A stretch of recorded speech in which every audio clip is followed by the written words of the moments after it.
Hello and welcome to Level Up and Friends, with those of us from the video game and comic book store, Level Up Entertainment in the Hamilton Mall in South Jersey. Get together with some of our friends and we discuss some of our favorite topics. This week we're doing Ghostbusters. I'm from the store this week. I'm Scott, and with me I've got Kendall. Hello. And I've also got Harry. Do, re, Egon. Yes, and we're clearly very all excited about Ghostbusters. I know I had you guys on to talk about Back to the Future, which was your two favorite movies. Ghostbusters is mine. It beats Back to the Future by a hair for me. They're very close. It used to be like whichever one I saw most recently was my favorite, but I think Ghostbusters just wins a little bit. A lot of that comes to nostalgia for me. This and Ninja Turtles were my two biggest jams as a kid. I loved the real Ghostbusters when I was little. That was on when I was like 2, 3. I was super into it. So I don't know how early you guys were when you were introduced to it, because the movie is very much not for the age I was when I was into Ghostbusters as a kid. So I don't know if did you guys watch the cartoon first? Did you watch the movie first? I don't remember what came first for me. Much like Back to the Future and Ninja Turtles, I don't really remember life before those things. Even if you could, would you call that living? Yeah, right? Yeah. Always been around. Watch the cartoon, watch the movie. Used to pretend the garden hose was a proton gun. Oh, yeah, man. What about you, Hare? For me, I'm a little younger than you guys, like we talked about on the Back to the Future podcast. So for me, I think I can pinpoint it exactly. It was the cartoon, but specifically the toy line that came after the cartoon. And specifically to that, it was the Kenner Ecto 1 toy. When I saw that car, I thought it was one of the coolest movie cars I've ever seen. Coolest toy. A kid on my block had it. I was always rushing over there. We were putting like other action figures into the car to play with it. But that car is what sparked my entire interest in the franchise. And it was like working my way backwards from there to see it. Because at that point, the real Ghostbusters had finished airing the actual episodes. It was like on repeats. I think it was like on USA Network or something. Yeah, I think it was on USA at that point. But so I wasn't watching them live as they were coming out. But it was that gap period where like the first cartoon was off the air, but it was airing in reruns, and then Extreme Ghostbusters was just about to start in like the late '90s. So it's like in there. Yeah, so let's talk a little bit about the movie, or maybe like I have some more early memories, because I think now we've all had at least one Halloween where we've dressed up as Ghostbusters. For me, it was 1988, because my brother had just been born, because he's born at the beginning of October, and we have home video footage, and this was the first costume I got to pick out for myself, because before then I was like 1 and 2, so it's like whatever. My parents just dressed me up as a clown or something. But I specifically was Egon from the real Ghostbusters, because he was my favorite. I had one of those plastic, like, sharp-edged face masks. I had my Proton Pack toy, and I was just going around town just blasting stuff. I was so excited. Awesome. And now I have a real big boy Ghostbusters costume behind me. It's been behind me every episode I've recorded here. Because it sits in a box, and that's where the box sits. I was never a Ghostbuster for Halloween, but the earliest Halloween costume I can remember, my mom took a piece of cardboard, cut it in a circle, spray painted it red, threw a sheet with holes on top for me, and I was the Ghostbusters logo. That's awesome. I wish I had a picture of that. I know one exists. Maybe that costume needs to have a comeback. Oh man, that'd be great. Yeah, do it. That's a good simple one in these COVID times. Yeah, for you real. guys just bust out. For me, dressing up as a Ghostbuster happened for the first time just last year. Like, Mhm. I loved the franchise, but never went, with the costume. Every Comic-Con, you'd always see the Ghostbuster cruise, and like, I know that there's the local franchises that they have where people costume and squat up. But my friends were going to Boogie Nights here in Atlantic City, and it's an 80s themed club, and I needed a quick costume and rushed to Spirit and grabbed like their Ghostbuster costume off the wall, and and then I wore that for handing out candy to the kids. And my neighbors across the street had ghosts projected on their house, and one of the coolest things, like, some kids ran up, they saw that I was a Ghostbuster. I had the Proton Pack, and it had the wand that you could detach. And a kid came up and grabbed the wand and started shooting my neighbor's house. And so I was like, you know what, this is like really cool. And from that, I wanted to do a better costume than just the Spirit Halloween costume. Not that there's anything wrong with Spirit, but I wanted to upgrade it a little bit. It's good to get your foot in the door of the Spirit stuff. It's not bad. Like, yeah. I like most of my accessories, I think, have come from Spirit. Or, at least have the Spirit logo on the boxes. But yeah, so we might as well talk a little bit about the movie that started it all, Ghostbusters 1984. Harry, you mentioned you're younger than us. We're all younger than the movie. I wasn't born until December of the next year, and Kendall, you were the year after that. But because of that, it was one of those things that just was always omnipresent. It was such a big monolithic pop culture thing. Like, maybe one of my earliest memories of it was they did like a parody of it in Muppet Babies. I know Miss Piggy was like a giant marshmallow monster, and they would super cut like footage of Stay Puft Marshmallow Man walking around. I know my dad would always lie to me that was a real marshmallow brand, and I'd always trying to find it. But I would always, have tried to drink Ecto Cooler and other things. In fact, another early memory I had these glow-in-the-dark Slimer pajamas. And I remember when I got really sick and had to go to the hospital, and they had to take x-rays of me. It was the middle of the night, and I was wearing those. And because they glue in the dark, like, they were screwing up my x-rays, so I had to like take them off. I very distinctly remember that like being a thing. They're like, oh yeah, Slimer's screwing up your x-rays. But the movies, I know I called Back to the Future perfect, and I kind of hesitate to call Ghostbusters that, because it's not quite as tight as Back to the Future, but like so much of, like, almost every line in it is like quotable and iconic. Even like the mundane, like, when they're trying to get the money for it, it's like, you didn't even argue with the guy. Like, one of the lines I use from it the most is, "You've never worked in the private sector. I have. They expect results."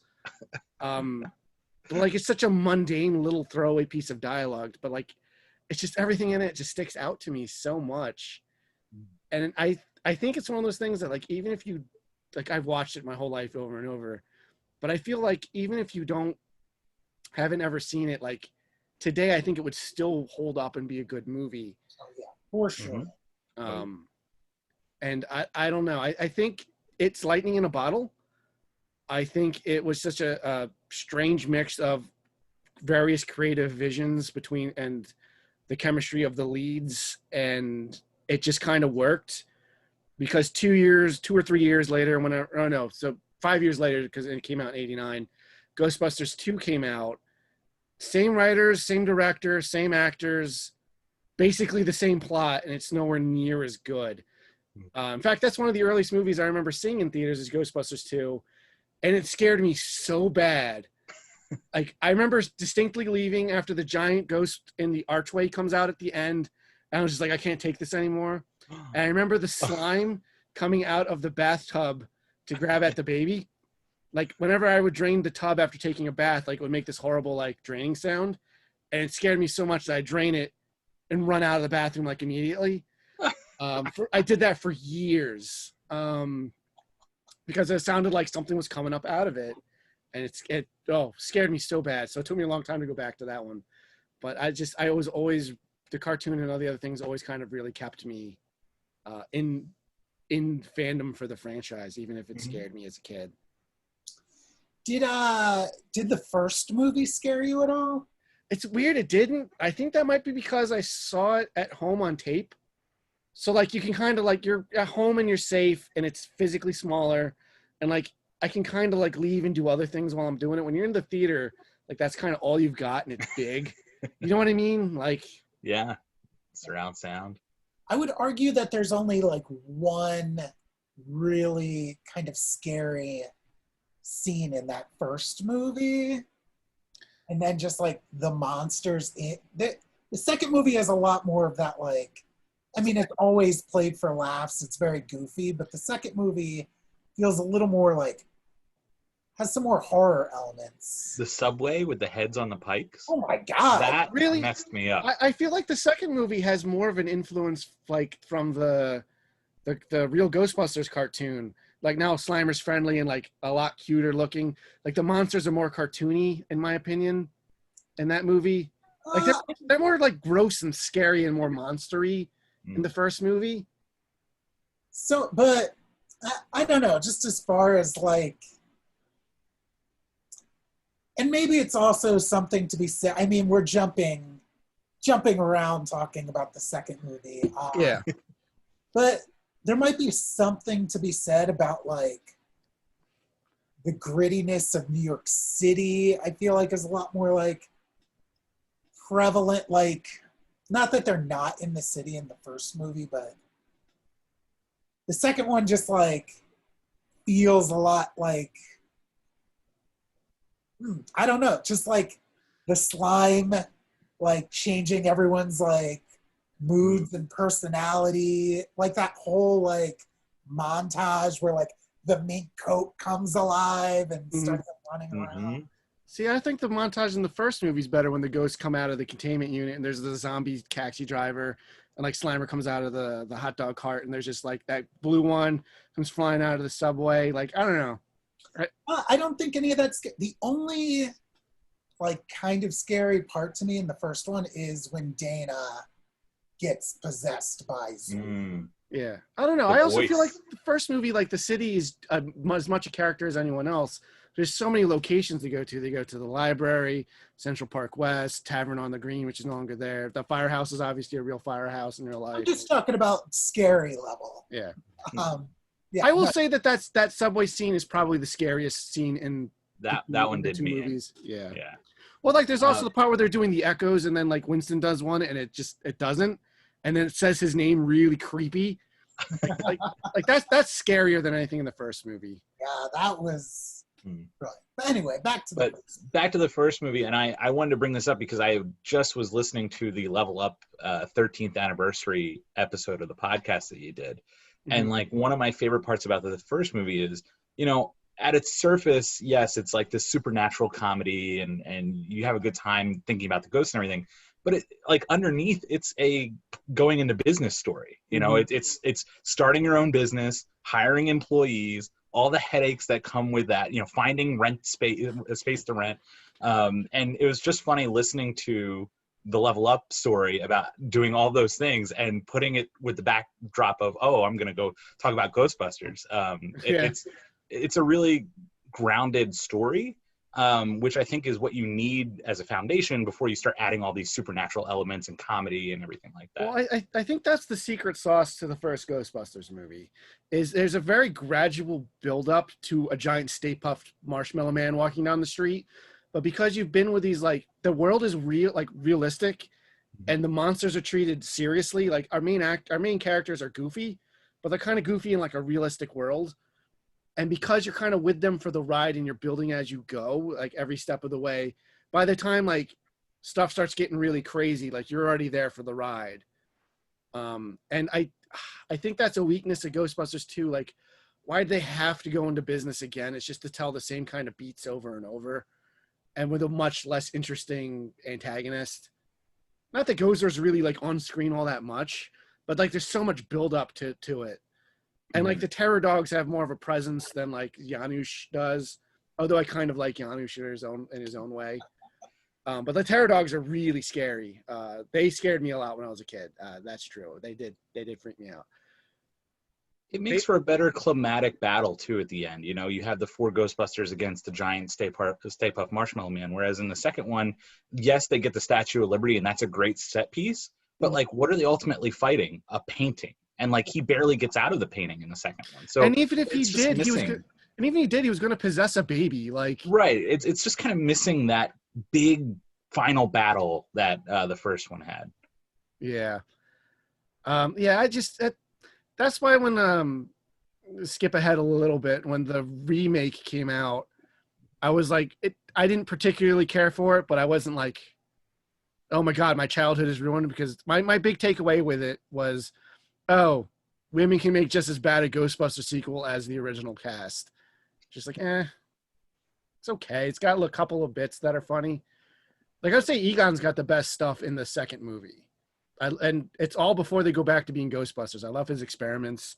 Like, oh, let's see what happens when we take the puppy away, stuff like that.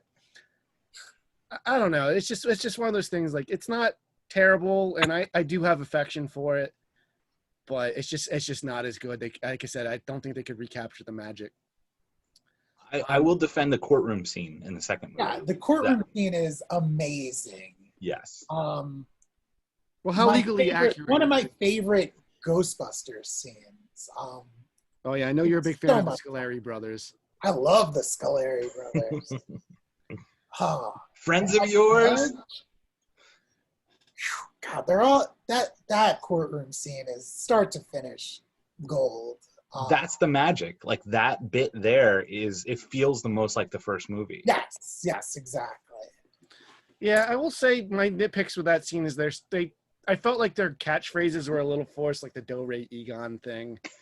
And what did they say? Two in the trap. Two in the box. Ready to go. Like, we'd be fast and they'd be slow. I was like, yeah, I like that kind of stuff. It feels like they'd been working together for a period of time, and like they have that rapport now. It just felt more natural, like the lines in the first movie. Like, that's not nearly as much fun as like Back Off Man, I'm a Scientist, which is just dialogue. But I mean, I don't know. They don't bother me. Yeah, like they've been working together for so long, and they are having fun with their job. I almost feel like if the movie had opened with them kind of at the top of their game, people might have liked it more. I think seeing them 5 years later, kind of down on their luck, they put themselves out of business. I think that just starts the movie off on like a downer. That a lot of people are best when they're schlubby and kind of underdogs. Like, we know that the things that they're talking about. I guess, I don't know. I think also like a giant marshmallow monster walking down the street would like change reality too much. So everyone kind of had to forget that like a million ghosts attacked the city like a couple of years ago. I know they kind of wave it off as like a mass hysteria, like practical, like they did some sort of trick. I like that. I guess we'll start talking about some of the follow-ups they did to it. Because in the game, Ghostbusters, the video game, which came out 2013-ish, 2014, something like that. They just recently remastered it for modern consoles. 2009, it says. 2009. Oh, wow. Yeah. God, time flies. But it's a direct sequel to Ghostbusters 2. I think it takes place in 1991, 1992, so it's a couple years after it. In their time, obviously it's decades after in reality. But it's written by Dan Aykroyd, Hal Ramus, and I think Ivan Reitman. All of the original cast are back to reprise the characters. It really felt like a really fun sequel to Ghostbusters. Mm-hmm. It is the Lost Ghostbusters 3. And even if you can't play it, I'm sure there's a compilation of all the videos of it on YouTube. Mm-hmm. So you can watch it as a movie. But I think it's a very worthy successor. The story has great tiebacks too to both of the movies. They do a great job of making it so that you're seeing sets that you're familiar with, but you're not just reliving and just playing Ghostbusters the movie. Yeah, they give you everything you would want in a Ghostbusters game. Like, you still fight Slimer. They find a way to bring Stay Puft back into it. Vigo's there as an Easter egg in the firehouse, and you can like talk to him. So there's lots of fun things. There's so many little collectibles and things to find throughout, like the dancing toaster and stuff. But yeah, you're right. They do it in such a way that like it's tied into the story. It's it goes back to the first movie where Ivo Shandor was the one creating the portal for Gozer to show up. So he kind of comes back and is the main antagonist for this. So it kind of makes sense why they're tying in other stuff. Like, Slimer kind of escapes and he goes back to his old haunt. So it's like, oh, so that's the first level. It's like, oh, we got to go back to the hotel, catch Slimer. then after you catch Slimer, like another ghost kind of like takes over the hotel and changes a lot of the floor, so it becomes very different. And I think it's if you haven't played it, and I think it's a very fun third person shooter. I will say some of the stuff in it now that I've played the remaster. When I first played it, it was amazing. But replaying the remaster, I'm like, a lot of these textures are kind of like muddy and not that great. But you know, it's like last gen hardware it was made for. Yeah. But the gameplay is fun. Put that aside. Did you ever get to play it, Kendall? Oh yeah, I loved it. I think we played it because it originally launched as multiplayer. I think we played it on PS3, right? Together. Did it have multiplayer on PS3? Yeah, it did. Yeah. Oh, maybe I forget that part. Yeah. Did we play together? I'm pretty sure we had to have.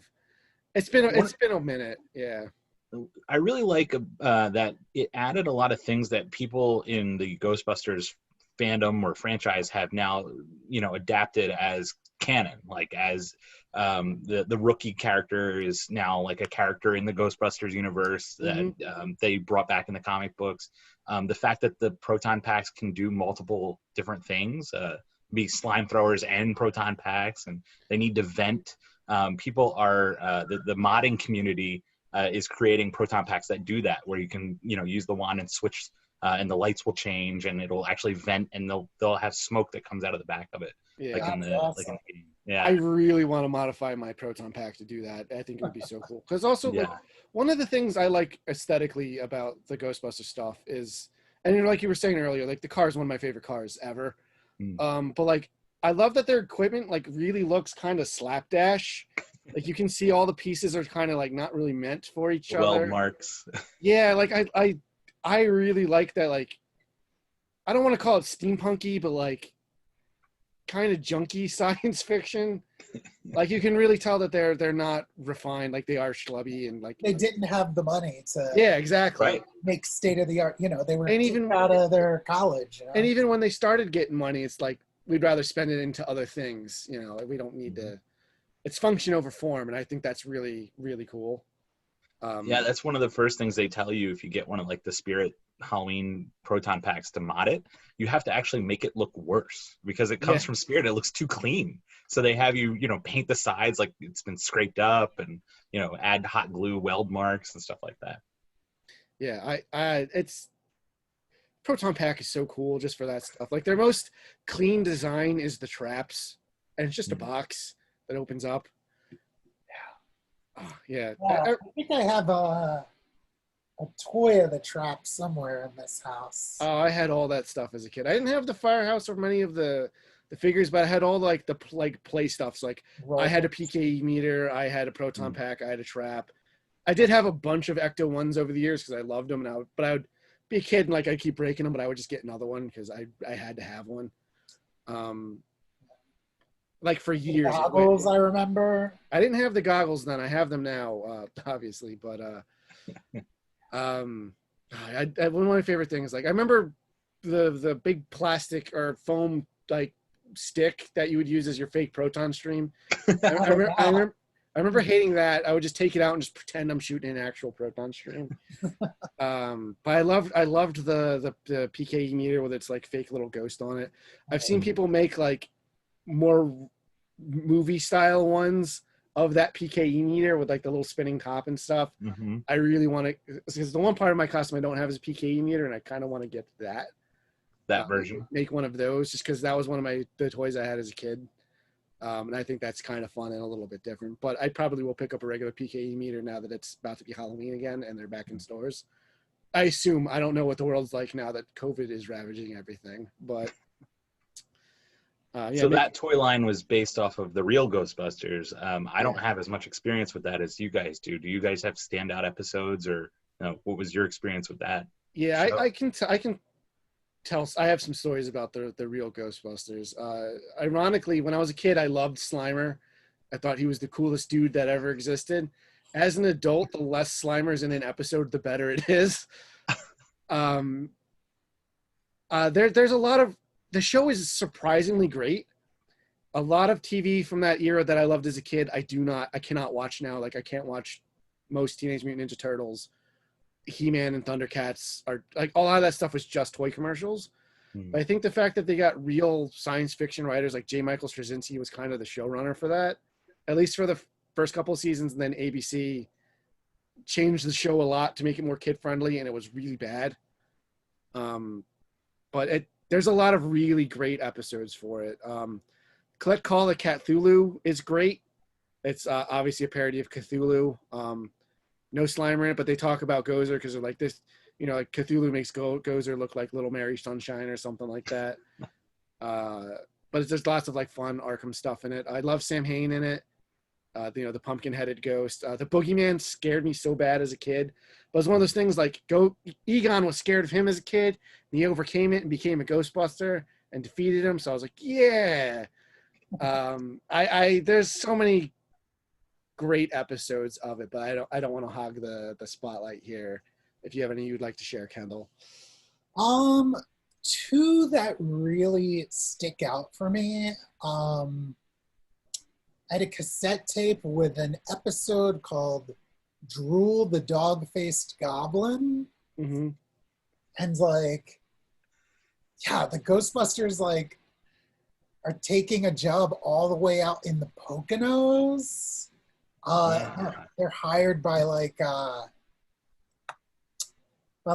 sideshow act because something is haunting them, but the part of the sideshow is this goblin dog creature, and the whole episode the Ghostbusters, especially Peter, is convinced that that Drool the dog-faced goblin is causing the problems. But yeah, it was just a nice mixture of creepy, real fun, Yeah, I don't think that the show was surprisingly scary. There's lots of really horrific designs and scenes in it.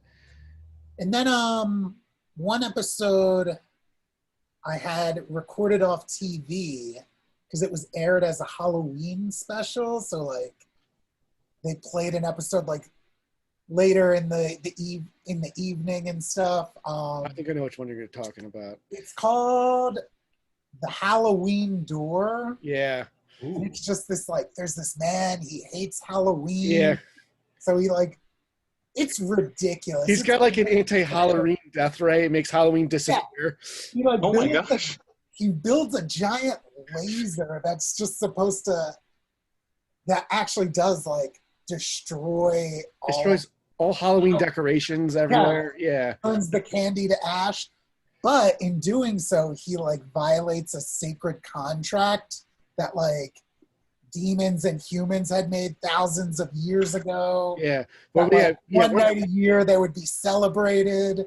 And so this monster called the Boogaloo rips through, and it just stomps around. And it's a musical. Oh, it's so good. Yeah. It kind of contradicts the other Halloween lore that they did with Sam Hain being the spirit of Halloween and the keeper of ghosts and stuff, but it's a fun episode in its own because it was it was a much higher budget, so some of the animation in it is really good. Way better than the average episode. Kendall, there was an episode you made me watch, and it made me watch. You're like, hey, this is a good episode, let's watch it. I don't remember what it was called, but it was they have to play baseball. Oh my God! Yeah. No, that's the best episode. Yeah. Oh my God! Why? I was surprised you didn't bring that one up because I know you love the other episode. Yeah. Forget them. I'm dead serious. I believe it's a season 1 episode. What is it? It's called Night Game, I think. And it's Winston is the central character, and he really loves the Jaguar baseball team, but they're terrible. So he goes to a game, and some crazy stuff starts happening, and the Ghostbuster, he ends up taking a call as a Ghostbuster from the stadium, and he disappears. So everyone's like, what happened to Winston? Let's go check. And the baseball field is covered in a dome of energy or something, and they have to break in, and they find that this the field was built on like some ancient burial ground. And Yeah, it's like the site where like this battle commences once every 100 years between the forces of good and the forces of evil. So, but it takes on the form of like whatever's going on there. But now that it's got a baseball field, they're playing a baseball game. it's Because they show like before it's like a war or something, or like they show like different things throughout history. But now it's a baseball game because that's what's going on there now. yeah. It's such a delightful, fun. But yeah, the stakes are if they're battling for the soul of one mortal. Yeah. And someone, and I think even Peter's like, oh, that's it. That's all we're doing. Like, you wouldn't. Isn't that good? They're like, isn't that enough? It's so good. So the Ghostbusters are on the good team, and the bad guys are like the evil ones are cheating because they're evil. That's their nature. But if they were to cheat back or do something, because that's why they don't just start busting them, then they would become quote unquote evil and automatically lose. Oh. So the whole episode, they also think that they assume that the soul they're battling for is Winston, so they try to save it. After they, spoiler alert, after they win, they find out that the soul they were playing for was Peter's. So he's like, I'm glad because he was the one that was like, well, let's. Yeah, he was like pushing for them to cheat the whole. Yeah, like bust the bad guy. He's like, yeah, why are we playing this game? Because they're getting like stomped the whole game because they're not cheating and stuff. No, it's a really good episode, and like again, there's no Slimer. No, Slimer's there. Is he? I don't remember him in it. I don't think he's in the beginning, and he's the only one who will go to the baseball game. Like, oh, is he in the stands? In the or something? beginning, is like everyone hates they're like, why do you like the Jaguars? And Sounds like my Phillies. Yeah. He's like trying to get anyone to go to this baseball game with him, and he's like, hey, Slimer, I'll buy you all the hot dogs. Yeah. There's an episode that's included on the DVDs that kind of explains why they're wearing different jumpsuits than what they wear. And like, I remember watching that one a lot because it was with the DVD, but I enjoyed it too. And like the story is like Venkman was supposed to clean the uniforms after the battle with Gozer. It made like a direct reference to the movie because they were covered in marshmallow, and he just doesn't do it because he's lazy. He puts it down next to the containment unit, and the jumpsuits become infected with PKE, energy, and it becomes the People Busters. And now there are ghost versions of the Ghostbusters walking around in their old jumpsuits trying to destroy the Ghostbusters. Yeah, and that's also the episode that explains like why Slimer became their friend, how he got his name, and they call him Slimer to annoy Peter Venkman because he slimed him. But it's interesting because he kind of just hangs around, and like they're kind of like I think they try busting him at first, but then they see he's harmless, so they kind of start using him in experiments and stuff. And like for some reason he wants to be their friend, I guess, because I think they posit because he's lonely. Yeah. So then he becomes their pal, and he helps them save the day at the end of it by I think he busts the People Busters. But yeah, it's fun. Yeah, they get the different colored jumpsuits and stuff. Mm-hmm. I don't remember the episode, but there is one where they make a movie based on that adventure. Oh yeah. And they're so disappointed. And in their world, it is the Ghostbusters movie because Venkman's like, Bill Murray doesn't look anything like me. They're so mad. Or he doesn't sound anything like me, something like that, because they don't look or sound anything like each other. I love, I think the first time I realized a voice actor played multiple roles was Lorenzo Music and Garfield, being Garfield and Peter Venkman. It's like, oh, Garfield, that's Peter Venkman's voice. And then all these years later to have Bill Murray ultimately play the movie version of Garfield is real ridiculous. I also don't get why Bill Murray would do Garfield and not Ghostbusters 3, but that's I remember reading something apparently that Garfield movie was some sort of different project, and he got kind of contractually roped into it, from a technicality. Oh. That would make a lot of sense. It's not really what he signed up for, and I guess that there was a stipulation for a sequel because he did Tale of Two Kitties. But I think that's why they replaced Garfield with like a British Garfield, so it's a different voice actor. Well, that's the thing about Bill Murray. Like, if he's not into something, it will reflect in the final product. Oh man, you can definitely tell he does not want to be in Ghostbusters 2. Yeah. He doesn't wear any of the equipment until the very end of the movie because they were notoriously heavy and like awful to like lug around. Because they had to have all these like like lights and stuff like in them, and that 1980s technology, they were a lot heavier than they would be now. But yeah, I in watching that as an adult and knowing that, I'm like, oh yeah, you can tell.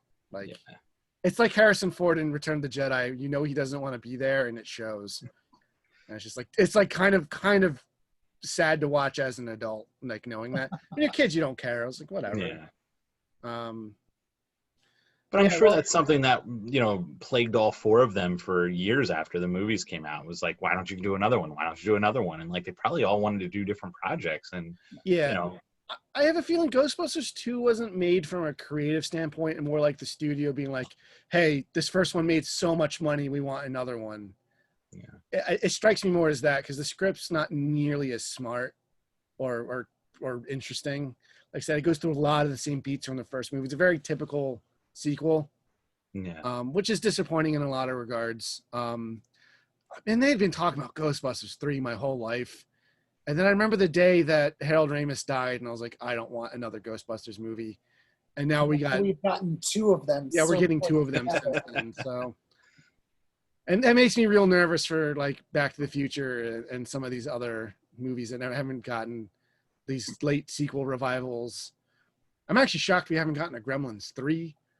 Which is interesting to point out because Gremlins came out the same weekend as the original Ghostbusters, and they're both like the original horror comedy hits, like not counting because there was stuff before then, like the Laurel and Hardy meet like the Wolfman and stuff. Not Laurel and Hardy, Abbott and Costello. I'm so sorry.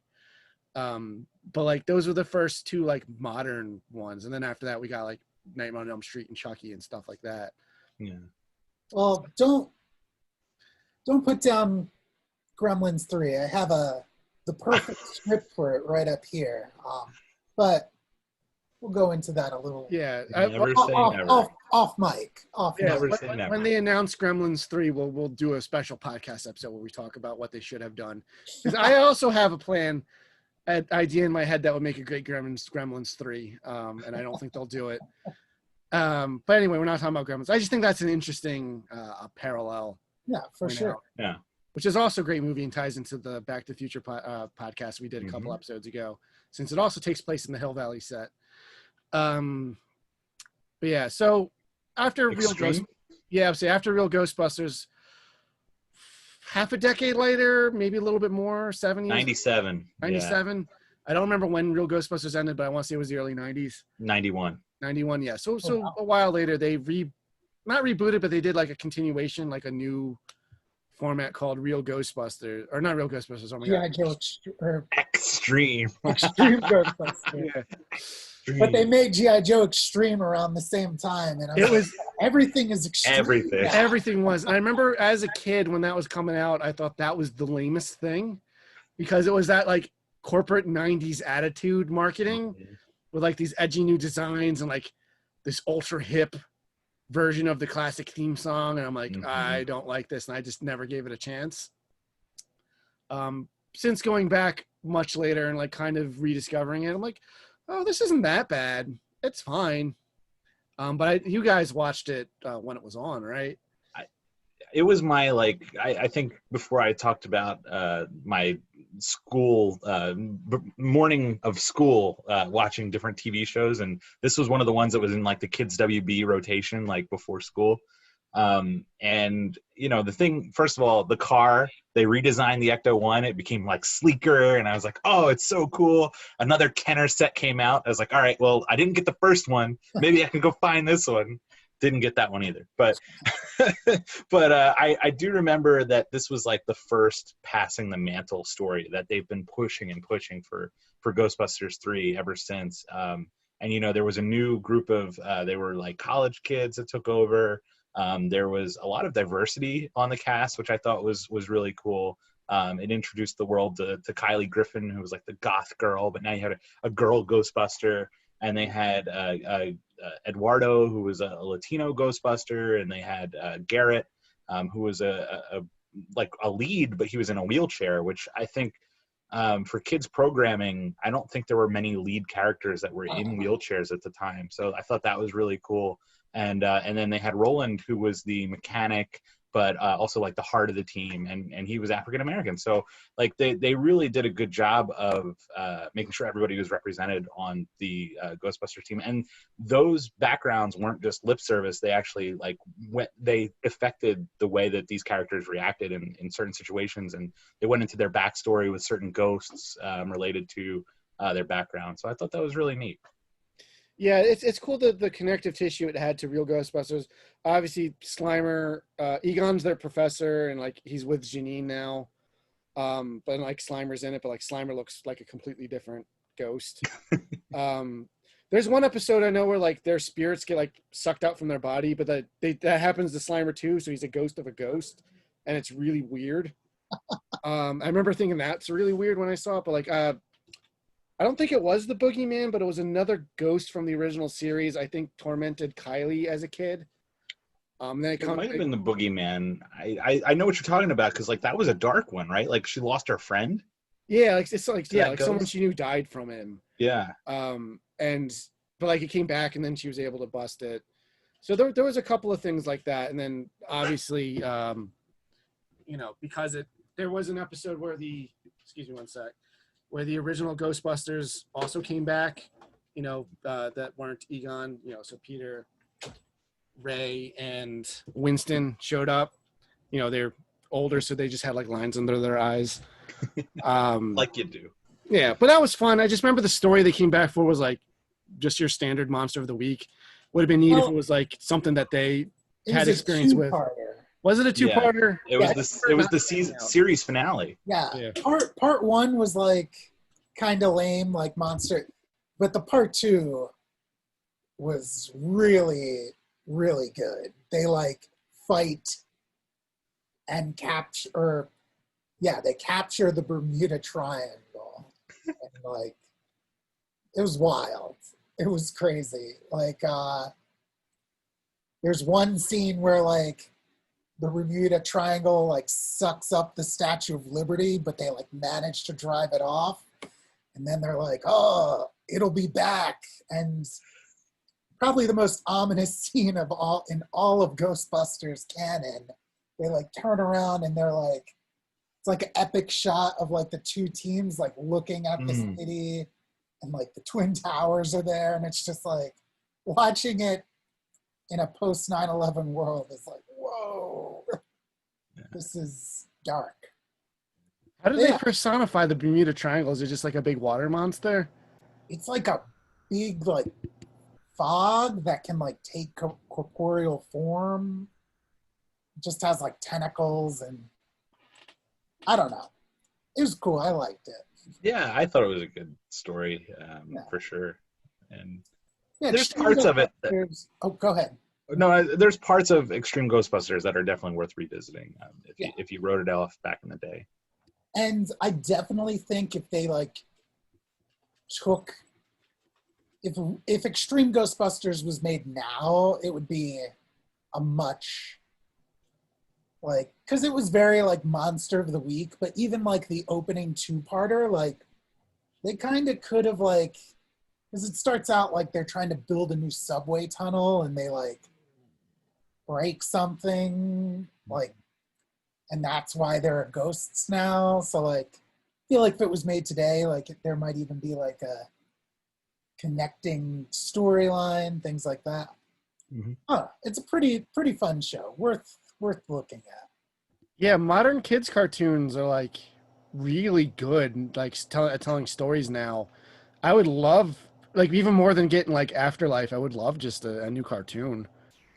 There's supposed to be one in the works, a cartoon movie, animated movie. Oh, wow. I would love like a series, you can tell like an ongoing story, but like still have your Ghost of the Week kind of stuff. And I wouldn't mind like new characters. It doesn't have to be the original movie characters.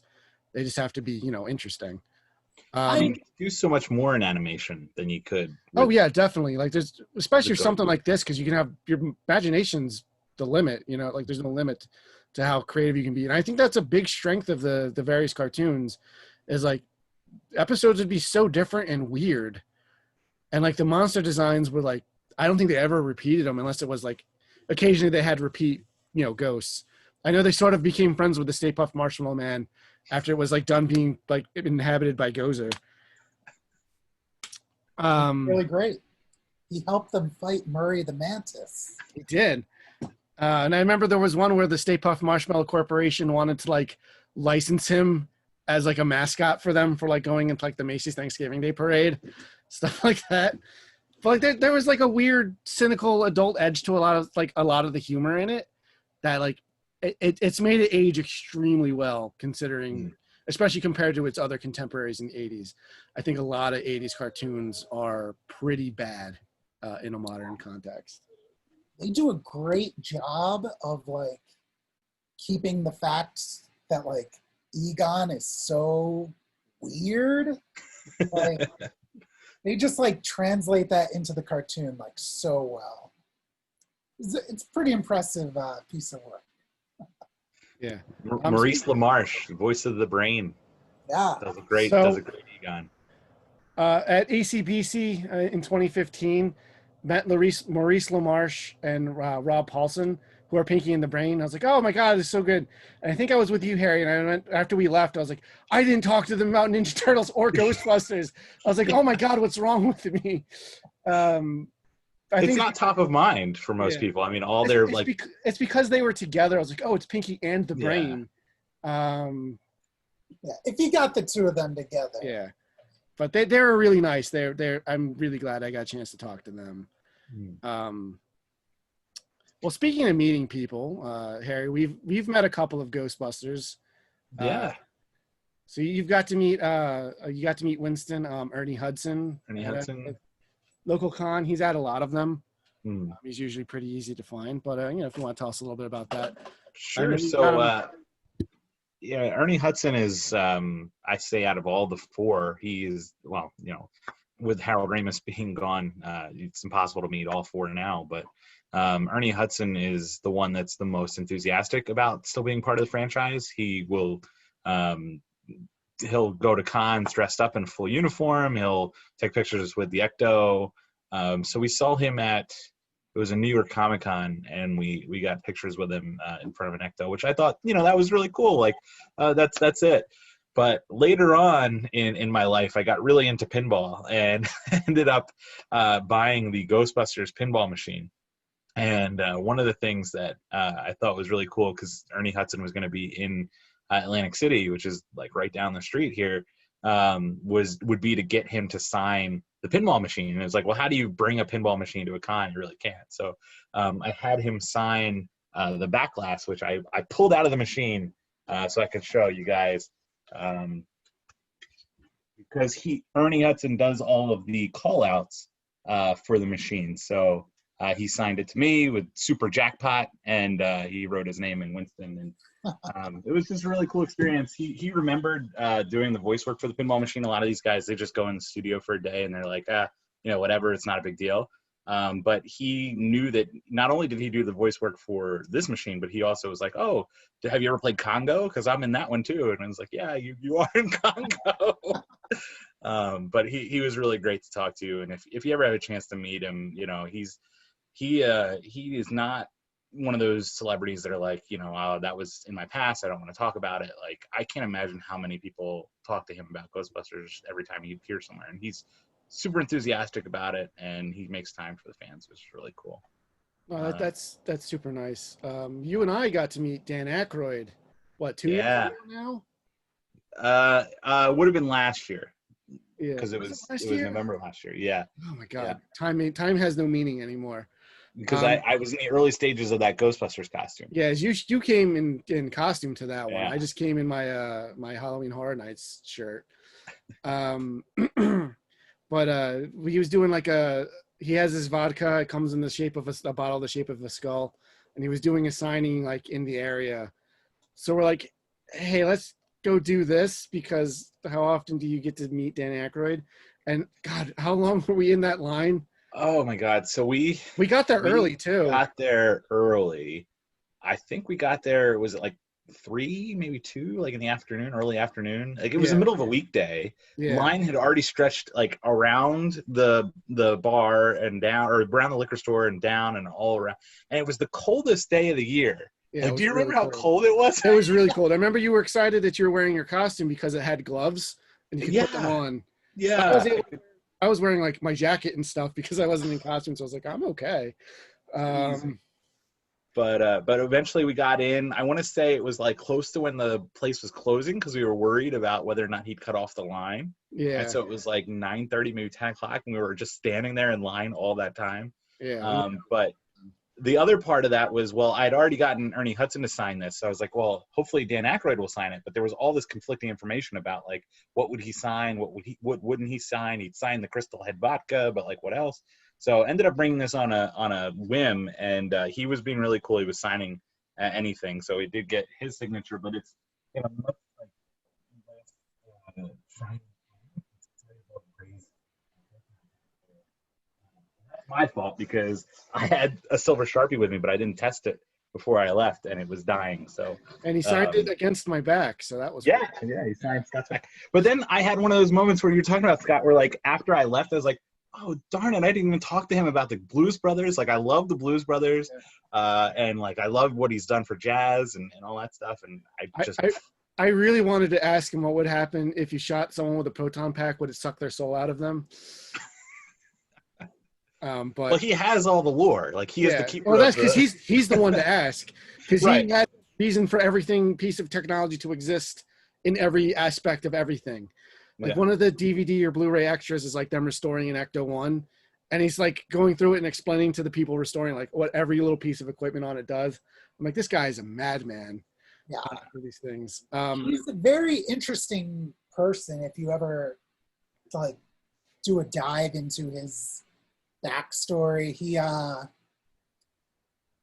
a real fun story where he was like, I forget whether it was supposed to be like a television show or or just like a documentary or something, but exploring like the supernatural, and he has a run-in with one of the not the theatrical version, but one of the Men in Black. It's really worth checking out if you can find an interview about that. Dan Aykroyd is wild. Yeah, him and Ghostbusters specifically is what really sparked my lifelong interest in the supernatural and other things. I'm not going to get too deep into some of that stuff. Not that I'm like, I want to put it out there, I'm not like using crystals or any of that stuff, but I've always been really fascinated by, you know, the paranormal stuff. Between him and Leonard Nimoy doing like the In Search Of series and like unsolved, like not unsolved mysteries, but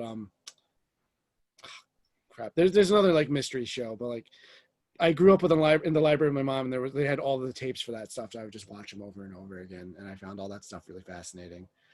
I know his family was like really big into seances and things too. Like I know they do UFO sightings too, or something like. Yeah, he's really into all that stuff. Yeah. So he brought a lot of that into his writing, and it's funny because like if you look at the original pitch for Ghostbusters, well, it was supposed to be him and Belushi as like a follow up to Blues Brothers, but like they were like these spectral cops or something. It was such a crazy concept, and it was like in the far distant future. I think the only thing that survived it is the No Ghost logo and the Stick Off Marshmallow Man. Yeah, that's how the movie started, with like them fighting a giant marshmallow man.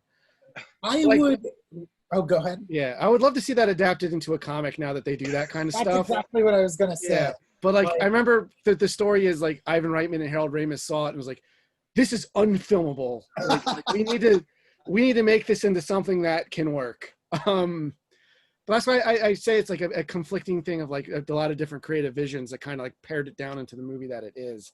And I think it's really like lightning in a bottle. Like I think a lot of it's accidental. I know a lot of the stuff in it is improvised. I know Bill Murray only did it to like as like part of a contract to get another movie he wanted to get made. and I don't even remember what that other movie is because it's the other one is the thing he did was Ghostbusters, and it was like the biggest hit of all time. I remember watching. I think it's in the DVD commentary. It might have been Ivan Reitman or Harold Ramis saying it. Like before the movie was even out in theaters, like just from test screenings and stuff. They would go out on the street and like people would have like bootleg T-shirts that say "Back off, man, I'm a scientist." And they were like, "That's how we know we made a hit. That's how this is going to be huge because people already like." Because again, that wasn't made to be like a big joke, but like it just was a line people kind of like latched onto. Like, oh, that's a funny line. It is, and It's great. Yeah, And I love that, like, especially filming the first one, it was such like it was a big budget movie, but it was filmed in such like a small budget way. Like that the story that I love is like that the montage, a lot of those scenes they just never got the permits for. They just threw the actors in their costume and just had them run through. Style. I remember the stories of being like people like what is this? What is going on? Because they sort of look like an official type of thing because that's part of their design. Is they're supposed to be sort of like firemen but for ghosts. They're exterminators. They saw a cockroach. Yeah. But and then like the story of the Ecto-1 breaking down on the Brooklyn Bridge and them getting like fined for it, or yeah. Oh. I think that was the last shot they needed for the Ecto-1, so like it lasted just long enough. In the Judgment Day, after the Judgment Day speech, which yeah. It's one of my favorite scenes in the movie. But it's that kind of like that's also very similar to like Back to the Future story where like they weren't sure if they were going to get this movie finished because like they were up against a wall, and like I think that's what helped that first movie just elevate it so much is because these guys, they didn't know what they were doing. They didn't know they had a hit on their hands. They were barely getting it done, and it turned out to be, like Scott said, the lightning in a bottle, and it's hard to recreate that when you already have all these expectations going in. Yeah, I think expectations was a big thing. It did kind of come out of nowhere. But like, I think a big part of like that No Ghost logo is so brilliant in its simplicity because this thing's called the Universal No, the circle with a dash through it, and then whatever you put behind it, it just means no whatever. That's like no smoking and stuff. But like it being such a mundane thing and then having a spooky ghost behind it is like immediately eye-catching. Like the posters the best ones were the ones where it was just that on a black background. And just said, keep looking at the ones behind Kendall. Yeah. Oh, yeah. Yeah. And like, it's so immediately iconic, like instantly. You don't even need to know what the movie's about, but you see that and you kind of get what the premise is. No ghosts. Like, I think that logo is. Yeah, that it's like instant iconography. It's like the Mickey Mouse like silhouette and like Ghostbusters logo are like the two most iconic, just quick images in the world. Like you immediately recognize what they are, and it's amazing. I can't believe someone like I could never think of anything even half as good as that, and it's so simple. Yeah, I have an issue of Game Informer from when the Ghostbusters video game was first announced. That's just black cover, Game Informer up top, and the Ghostbusters.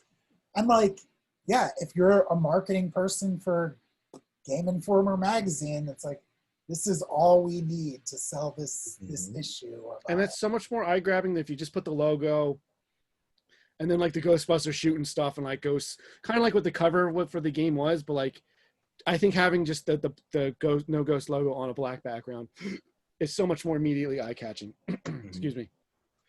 Speaking of games, did you guys play any of the games that came out before the Xbox game? All right, so I have kind of a long history with Ghostbusters games. I know everyone hates the NES game. I kind of loved it. Again, to parallel our Back to the Future one, where I think that game has a really bad reputation. I don't think it's that bad, especially when I was a kid and like you just play it in short bursts and you're good. That said, one of the best games for it is the Sega Genesis one, and that's the one nobody like plays, where it's like kind of a side-scrolling, like they're like chibi. It's like just like a Mega Man style like side-scrolling shooter. Like you even pick your stages and stuff. Huh. It's really, really good. It's weird because each Ghostbuster has different stats, but again, like a lot of them, there's just no Winston. I think that's because they only had like two stats, and like so like one's even, and then one better, and the other one's better than the other one. But like it's weird that there's no Winston in some of these games. It's as an adult that comes off as kind of odd. to say the least. But I loved the NES game as a kid. The second one wasn't nearly as good as a kid when I was little. There's another NES game for Ghostbusters 2. It came out in the PAL regions, which kind of like an overhead like Zelda-ish type game, and you'd have two Ghostbusters. One would throw a trap and one would shoot proton packs, which is I don't want to say fun, but it's at least very interesting. Not that it's not fun, but I don't know. I like the NES game, and I really like the Sega Genesis one. I don't know if you guys played them as a kid. I never played. I mean, that original NES one, like years and years later, I like played it for like a second and it's just like, what is this? This is awful. Well, like, all right, so it again, it was the box for it was just black with the No Ghost logo on it. And I remember renting it as a kid. I think it's a great kid rental game because even if you don't get to the end, like the staircase is when it falls apart because it's unplayable. But like just walking around, just busting ghosts was fun. Like it's very arcadey. This like you play that for a couple of times in a weekend and you're done with it, and you move on with your life. Like I think that's got a value. I don't think that has no value to it then if you can get it out of that. But obviously there's a million different versions of those games on like Master System, Atari 2600, which is arguably the best version of it, even though it's the most primitive hardware. And I think they ported it to one or two other things. There's a couple of games like for Game Boy and stuff and there's an arcade game I never played just because no arcade had it that I knew. They brought that one to Replay FX, which is the big pinball convention. Okay. It was really cool to see because it was a lot of fun. But I think, like you said, it was kind of like top down, like you explore. Yeah, I know that PAL Ghostbusters 2 game is a lot like it. Yeah. Which I have on a reproduction cart that our friend John Deans gave me. Nice. Right here. Which is nice. The Ghostbusters 2 logo. Yeah, if anyone watched our NES one, I was able to pull. I'm sitting next to a lot of my NES games, and I was able to just kind of pull out the ones we're talking about. I had to defend Back to the Future in that one as well. Again, Scott, don't die on that hill. I don't think it's a great game, but I don't think it's as bad as its reputation holds. You also work at a store that sells retro video games. So I don't know if I can completely trust your a little bit of an interest, wild vested interest. Well, listen, that one we had Sean, who's the owner of the store, really just blasting it straight up. So don't worry about it. I do want to give a shout out to the Ghostbusters stage show in Universal before we move out of like this mid '90s era because. It was one of the original rides that opened Universal Studios Florida in 1990, and it was really cool because you'd walk into the firehouse. They had like a firehouse facade in their New York area, and you walked in and they showed you sort of like they recreated the climax of the first movie using the Pepper's Ghost effect that you see in like the Haunted Mansion. Where they had like a tour guide. At first it was a tour guide, then they retooled the show a little bit later and they put like a Louis Tully actor and a Walter Peck actor in. But they had like ghosts flying around interacting with the actor, and then they had a 20-something foot Marshmallow Man animatronic that like climbed up over the side of the building, which was really cool. And it's one of those things. Universal got rid of it in like 1996 for the Twister ride. And now here we are 35 years later, still talking about Ghostbusters, but who's talking about Twister anymore? It's a shame that Universal got rid of another classic property. Now, to their credit, it's not really their property. So they were paying rights to use it. They were licensing it from Sony, which is why Ghostbusters isn't a part of Universal Studios anymore. Because they also had a street show too, right? Yeah. Now that one I remember more as a kid because it was the Ghostbusters battling Beetlejuice, which I thought was awesome because both of those shows had TV cartoons at the time. And the storyline was the Ghostbusters get a call, so they're driving through Universal Studios in the Ecto-1. They all jump out at the there's a New York public library facade. They jump out, they climb the stairs, they're looking around, doing the readings, and Beetlejuice comes out and then possesses them and makes them dance to the pop culture music of the early 90s. So yeah, great show. Yeah, I went to Universal last year for the first and only time so far for Halloween Horror Nights. I was down in the area. I was down in Orlando for a wedding, and Ghostbusters was one of the main things that they did. And I was like, you know what? How often am I in Florida? Let me go to this, which was a lot of fun. The Ghostbusters. So apparently, it's the Florida one was different than the California one. The Florida one it's the first movie in order. I watched a video on YouTube of someone going through the one in Hollywood, and it's all the scenes are out of order. I'm like, why would you do that? Yeah. But it was a lot of fun. I didn't think the haunted house part of it was so scary because it kind of knew like what parts, like, because it's stuff jumping out at the walls at you. So you kind of knew when like Slimer was going to show up, but it was really cool to be like there with like live actors going through the movie. The part where they're like catching Slimer, all these cool like proton pack effects. A giant Stay Puft like thing was in the middle of it. It was really, really cool to do. The facades are all still there. Like you can still go to the public library. It's right there. The firehouse, you can still tell it's that, but like a roller coaster now runs through it, like right out the front of it. So it's like, oh, it's a little sad to see. But it was, I don't go to theme parks very often. I think we mentioned in our theme park episode. I think I went into more detail with this stuff there. So go back and watch that. That was like episode 2 or 3. But it was really, really cool. And I'm really glad I spent the time to go do that. It was one of my highlights of my trip was going to see Ghostbusters. And it's nice to see Universal kind of paying homage to one of the early attractions and bringing that back into the park too. Like I really wish they could work something out to make that a permanent walk-through attraction because I think it'd be really popular. Oh yeah, definitely. Especially since, you know, because last year, like the Afterlife trailer had come out. The movie was supposed to have come out this summer, but gets pushed back to next year. So like in the queue for Ghostbusters, there was a giant, you know, bunch of giant TVs, and they just played the Afterlife teaser on loop, where it's like the Ecto one's in a garage. So I feel like with the hype for the movie, there's also a financial reason to potentially like advertise Ghostbusters again in the parks. So there might be a way they can do that. I would love a stage show like they did. I think that's probably the coolest thing you can do with Ghostbusters. Also because I'm like super scared of like rides and things, so I'd rather they do that because I would be able to experience it better. But that said, like a dark ride, kind of like the Transformers one, where you're like in an Ecto one and you're like running around busting ghosts with like 3D screens and things, I think would be really, really cool. I'd be super down for that too. Now that you mention it, I think they have it in like Abu Dhabi or something. You know, yeah, it's one of the international parks has that. Yeah, I think they have that. That was the original concept for that ride. It was like going to be like a kind of like the Buzz Lightyear ride where you sit in a vehicle. Oh, you can shoot at stuff. Oh, that would be so cool. You get points. That was like the original concept for the Ghostbusters.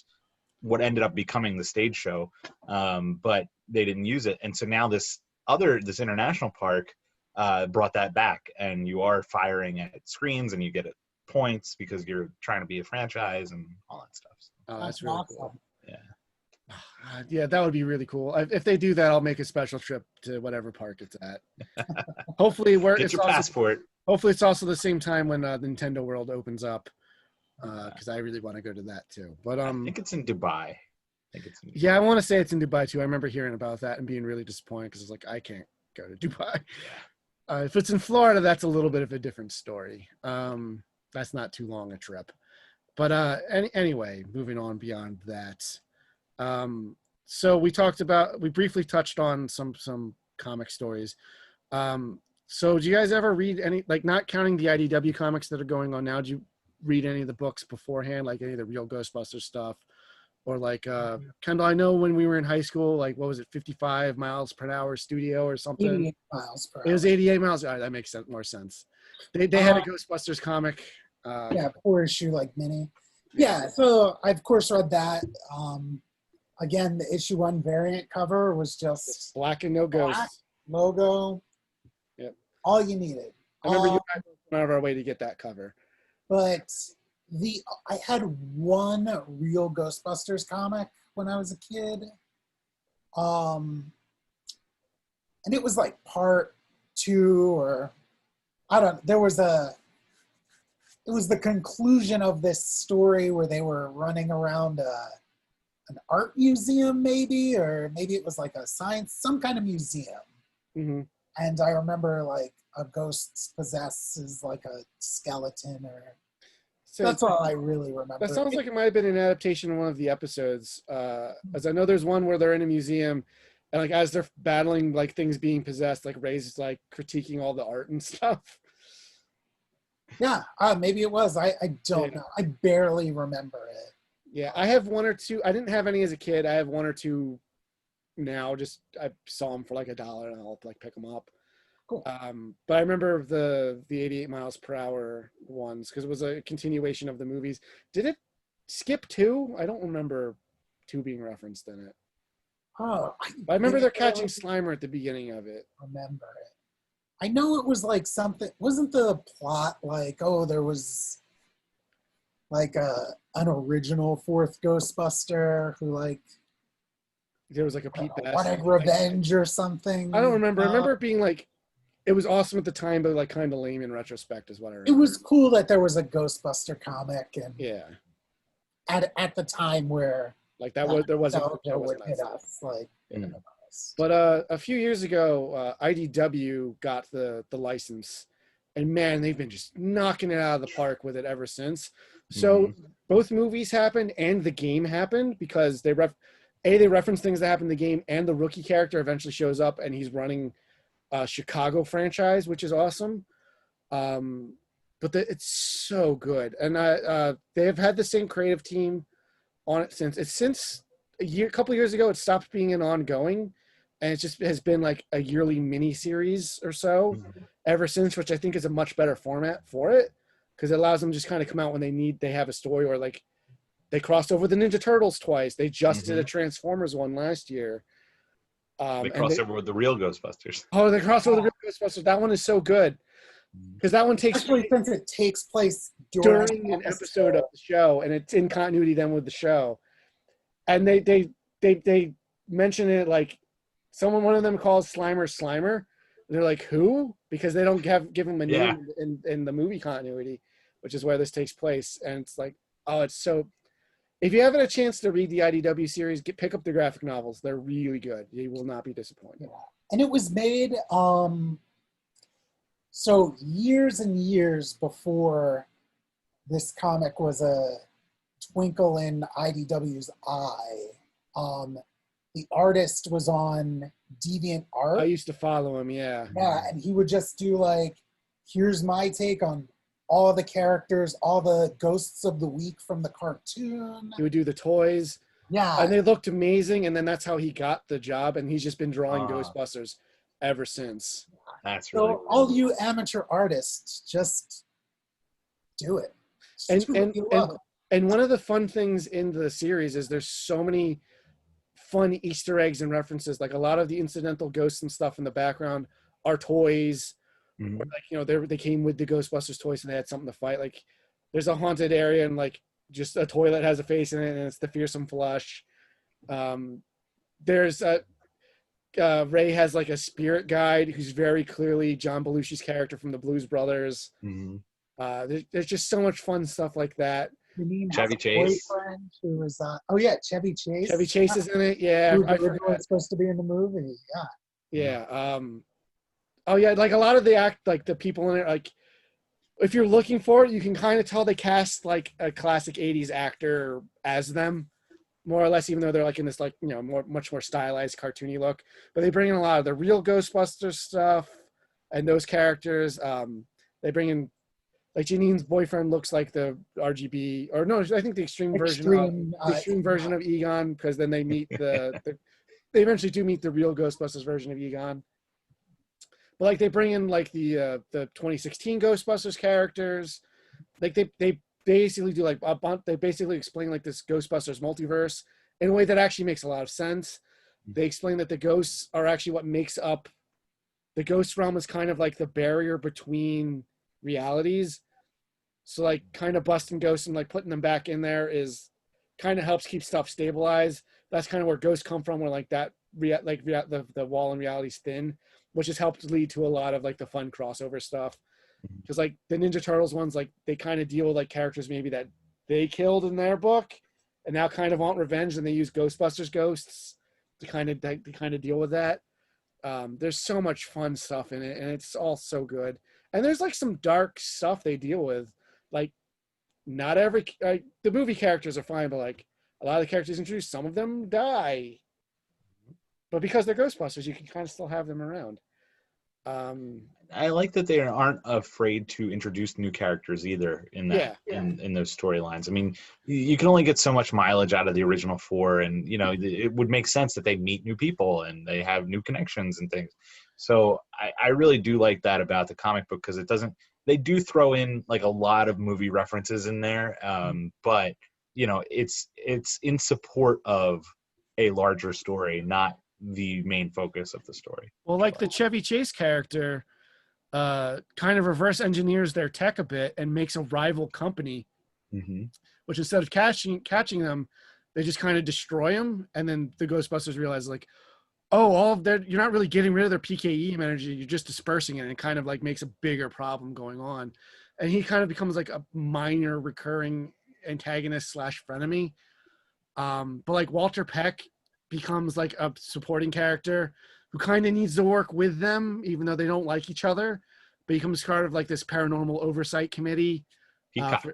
So he's still representing like the government's interests, but like the Ghostbusters kind of need to report to him in order to they pulled that from the game, which I thought was kind of cool. Again, it's another thing from the game, which is awesome. Which was a fun way to kind of bring them back into the game as well, because the game was a real fun like send up to the original stuff. There's so much cool things in it. Like, they have so many references to other stuff beyond Ghosts. There's a story arc where they're like traveling around America. In one issue, they go to Area 51 and they kind of deal with like UFOs. I don't want to just get into like all of the cool things that they do, but it's really worth seeking out and experiencing for yourself. There's so much fun stuff in it. And I think the best move the book did was moving away from that monthly schedule, and kind of acknowledging that like Ghostbusters aren't Spider-Man. Not a dig on Spider-Man. I like Spider-Man. He's cool. But just like they're, I don't know, month after month of Ghostbusters adventures seems fun on paper, but like it's a special thing. Like we keep going back to with that first movie being lightning in a bottle. It's I don't know. It's more fun when it's like, oh, there's a new Ghostbusters like series out right now, and just like it'll be finite, and because of that, like the quality never dips. Yeah, every story has a beginning, middle, and end. Yeah, and they're all like fun and good. Yeah, it's great. Yeah. In the most recent one, you get to see them bust Transformer ghosts, which is fun. Oh, they did the prequel too. Oh yeah, they just did Ghostbusters Year One. Yeah, which I get it in trade paperback now, so I'm waiting for that to come out. But I think it was supposed to be out by now, but again, shippings and printing and stuff has been all screwed up this year. So, I know they finished in the single issues. Yeah, the single issues have been done. I think the last issue got delayed from COVID, but it came out this summer. Yeah, I remember when that came out, because I don't think we were open yet, but we were in the store being able to sell things online, and you could do curbside pickup and stuff. But that was fun because it's like, how did they all meet? Or no, it was the first year of their being in business. So you got to see a little bit of what was going on in that montage period and things like that. Because that's one of the fun things about the comics. There's like one of the annuals that had a couple of stories in it, but one of them answered like, where was Winston during the courtroom scene in Ghostbusters 2? And he kind of had his own little adventure. Like, you can very briefly see him kind of like getting civilians out of the room when the Scoleri brothers are, rampaging. But even as a kid, I was like, oh, that's weird that Winston's like also not helping them. But it's just one of those things. But it's cool that they found, that's one of those like fan questions that have existed for forever. I think the Scoleri brothers' mom's ghost shows up. Yeah, I think so. Yeah, something goofy like that. But I think he's talking because I remember he's telling the story to some people at the cafe, I think it's the writer and artist of the comic. I'm pretty sure it is. I'd have to go back and do it, but I remember it being something fun like that. Like they're like reporters and they're going to tell like the story, like they're telling the story of the Ghostbusters. So it's like essentially alluding to them telling the comic book. And they're like, oh, we just don't have an account of this incident. But like, I will say like Winston's probably the standout character of the comics. Cause like in the movies, he doesn't get a lot of, cause he doesn't show up to like, 3/4 of the way into the first movie. Second movie, they're all kind of like goofy, simplified versions of themselves. It's like he didn't get a lot of characterization.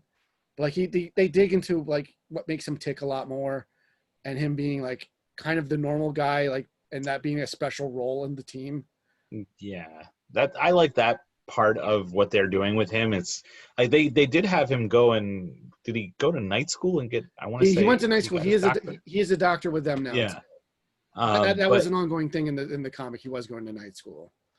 Yeah, so like now he has the credentials to match the others, but he's like well, in the movies he's the audience's kind of ground floor. Oh yeah, he's there so they can explain stuff to him, like the containment unit and like the big Twinkie and stuff. But like now in the comic books, he's sort of the one that's like, wait, no, Egon, like you can't drill a hole through your head. Like, let me, like he's the one that tried to stop them from doing crazy things, which is fun to see. And one of the nice things in the comic now too is like they're kind of training like the next generation of Ghostbusters. Has been like an ongoing thing. I think that was called Ghostbusters 101 was the story where they'd alluded that they were starting to do that then.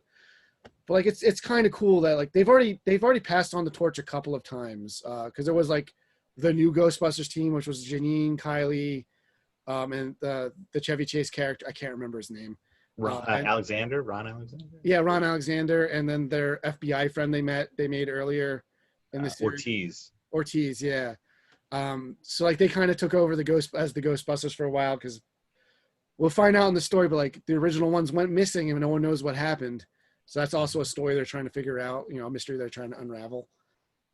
So Janine kind of has to assemble this like motley crew together of people that sort of know what they're doing. But yeah, it's a lot of fun. It's a lot of fun. It's a really, really great comic series. Like it's been consistently high quality the entire time. It's great. And it's probably the best way to continue that story, now that Harold Ramis has passed away and everybody's older. I mean, what better way to do it? If you're not going to do a cartoon, do it in a comic book form. Yeah, I think, and if they do a new cartoon, I think you can really adapt a lot of stuff from the comic. But you could still take things from the original cartoon series and kind of play with them because they haven't met all of the ghosts from that. Although a lot of them are like Easter eggs and stuff in the background, like I've said. There's a lot of fun things. I think the franchise still has legs, and I'm interested to see Afterlife. I'm cautiously optimistic. I was cautiously optimistic about 2016, or as it's now known, Answer the Call, because they went back on their bold decision to just call that Ghostbusters. But like even back up in the comics is kind of fun. Like I think I don't think completely get rid of those characters, but I think having them be like a very minor presence in the comics is interesting. So they've shown up in like 2 stories now, I think. And I think like just because that movie wasn't everything we wanted it to be doesn't mean like you abandon those characters. Every character has the potential to be cool and good. Yeah. I think that movie's problem was the writing and directing. I think with a different writer and a different script and definitely a different director who would kind of rein in all of the incessant improving. I think that those actors could have put in a really good performance and something that's different from what we got in the 80s. Yeah. Because I remember being cautiously optimistic because it's like, I like the Hearst Ectomobile. I like the new jumpsuits where they look more like road workers with the stripes and stuff. I don't know. Aesthetically, I thought that was cool. I really like the jumpsuits from. Yeah. I just wish I like liked the movie. I like the concept too. I mean, I think that having a team of female Ghostbusters is great, again, for representation and for having, you know, to show young girls that may look up to these characters, like, yeah, you can be a doctor, you can be a Ghostbuster too. And like, I think that's a great message. But like you said, Scott, I think the writing, like you look at, you know, the originals, and it's like, the 4 main characters, they were super into this ghost thing, but the rest of New York, they were all kind of like really cynical about it, and it was kind of grounded. This one, you know, it's like no human beings would ever talk like this. I mean, is every character. It's like I said, the secret's goofy characters in a realistic world, and you take the threat seriously. Like the whole movie, like Bill Murray's goofing around, and then when Peck's about to shut down the containment room, he's like, he gets, for the first time in the movie, he gets super serious. You know, like, he's like, no, this would be an extraordinarily bad idea or whatever. And like, because he got serious, it's like you instantly as an audience member knew like the gravity of it. And of course they shut it down, and it's like the worst thing that happened. It's the catalyst for a god to show up in the city to destroy the whole planet. Thank God Ray was trying, you know, just popped in there, because even if they picked a giant J. Edgar Hoover, that would have been much more disastrous. Did you guys read like the What If series that IDW was doing for all their license book? They did the What If the Ghostbusters didn't cross the streams. Yeah. No, I didn't read it. I didn't think it was all that good. What the interesting thing is, like, Gozer kind of starts taking on the personality of the form they have. So they start becoming like really goofy, and they just kind of like live in New York, and like everyone's miserable and everything's covered in like marshmallow and monster. And like Gozer's like kind of like, I kind of want to die. Can you figure out a way to kill me? Because it's like they can't really destroy anything, and they're like stuck in this horrible form that they don't want, and like nobody wants them there anyway. It's interesting, but I don't think it was particularly great. But as a concept, it's cool that it happened. But it wasn't made by the same Ghostbusters team from the comics, and like it's definitely not nearly as high a quality, and I think that was the problem with it. Yeah. The team that has been working on the main Ghostbusters books, Eric Shanawar and Dan Schoening, I don't know how you pronounce his name. Yeah, Schoening, they're great. If they were like, hey, we're done with Ghostbusters, I wouldn't be sad. I mean, I'd be sad to see it go, but like I would be like, hey, what are you guys doing next? I want to know the next thing. Yeah, I wanted to see them keep going on the Back to the Future book too, because like they were doing some of the early work. Yeah, I think they did the miniseries. At least did all like you know they did the art for all the covers at least, which was awesome. I was so excited for that because of their work on Ghostbusters. And then obviously, you know, I love Back to the Future, so if they could bring the same level of quality to that, even better, you know? Yep. Is there a crossover between them, or am I? I don't think they've ever done it. I think you've just dreamed it. Okay. Not those two. Might happen. I mean, IDW has the rights to both, but I don't know. What would you want them to do then? I have no idea. Because obviously time travel. Ghost of Buford Cannon. I mean, that would be cool. as long as Oh my God! No. All of Biff's ancestors come back to get revenge on Marty because of all his ancestors, like of him, his ancestors foiling them in every time period. I don't know. I don't know what I would really do with them. as long as there's some kind of race between the DeLorean and the Ecto-1, I'll be happy. Oh, You know, the some DeLorean would kind of- definitely win that because the Ecto-1's handling is terrible. Like you see it, like they have to speed up the footage because it has to take that turn out of the firehouse so wide because it's so wieldy. How you can turn that car. Oh my God, it's amazing. They're my two favorite pop culture vehicles, and don't ask me to choose between one. I can't. Yeah. They also both have that like kind of slapdash sci-fi look to it that I love, where it's just like stuff stuck to a car. Right. That's the way to like young Harry's heart was like to just give me a cool movie car. Just loved it. All right, so obviously we're getting Ghostbusters Afterlife in the passing of Harold Ramis, which was one of the first like one of the big celebrities that like when they died, I was like, oh man, I was like bummed out the whole day. Even though I don't know him, but like he was such a big part of my childhood, not just for Ghostbusters, but for like he wrote and directed a lot of other movies I really like Caddyshack, and he did a bunch of episodes of The Office and things I didn't realize at the time. But in a post-Harold Ramis world, what would you guys have wanted to see them do with a modern Ghostbusters sequel? Like, would you want them to have done like a clean break reboot or like a passing of the torch? And in which case, like, who would you want to cast as your Ghostbusters? Well, for me, I think they had a period of time there where it was like the rumor was they were going to pass the torch to like the Ben Stiller generation. Like it was Ben Stiller and maybe like the kid from 21 Jump Street, Jonah Hill or something. I don't know. There was some like weird, there was a group of funny actors that they were supposed to pass the torch to in like the mid 2000s, and it never happened. And then it was going to be the Judd Apatow crew, and that never really happened. I am really glad we dodged the Judd Apatow bullet because I don't want to see James Franco as a Ghostbuster. Right, which is fair. But no, I want to just see something that keeps the that grounded element from the original, but it's also funny. It doesn't take itself too seriously.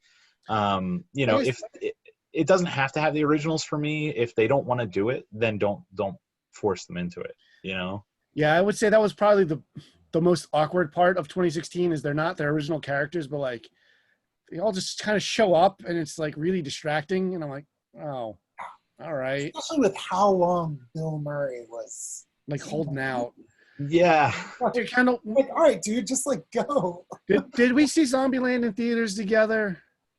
I remember seeing the first one in theaters, and we didn't know Bill Murray was going to be in it. No. And then they dressed up as Ghostbusters and did the whole thing. I was like, oh my God, this is amazing. Yeah, it was so great.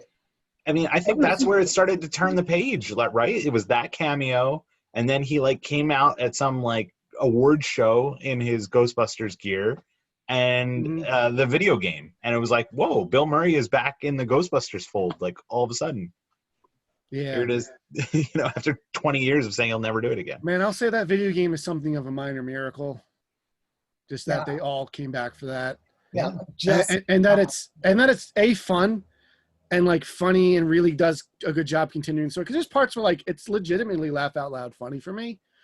It really makes you feel like you're a part of the team in it too, even because your character's completely silent, so you kind of project yourself into him. There's a scene where they go back to the Sedgwick and like the manager is like, well, wait a minute. What do you mean there's problems here? Didn't we pay you enough the last time? And I think like Egon's like, well, people die every day. Like just deadpan. Yeah. It's like, oh. Yeah. And like Ray is like, well, you didn't get the extended warranty. Yeah, he said you didn't get the extended warranty. Yeah. It's like, that's great. Well, he says it in that way where it's like techno babble, where it's like, well, you didn't get the extended, thing for like repeat hauntings and like, stuff like it's such a good game. And like because you're with various Ghostbusters, like your team kind of changes throughout, like who you're teamed up with. Like it gives a chance for like the different personalities to really play off each other. But like it's great. You go back to the library, you fight the gray lady. They give her a name, I cannot remember. Twitty. Eleanor Twitty, yeah. It's so good. Speaking of games though, they did a board game for Ghostbusters 1 and Ghostbusters 2 not too long ago. I haven't busted open my copy of 2. I just bought it on Kickstarter because I wanted it. But like, oh my God, they're so good. Harry and I have played them on many occasions. I think we played it one time with Brian and Becca. What was it? New Year's Eve. And we timed Ghostbusters 2 so that when the ball, it hit midnight in real life, it hit midnight in the movie.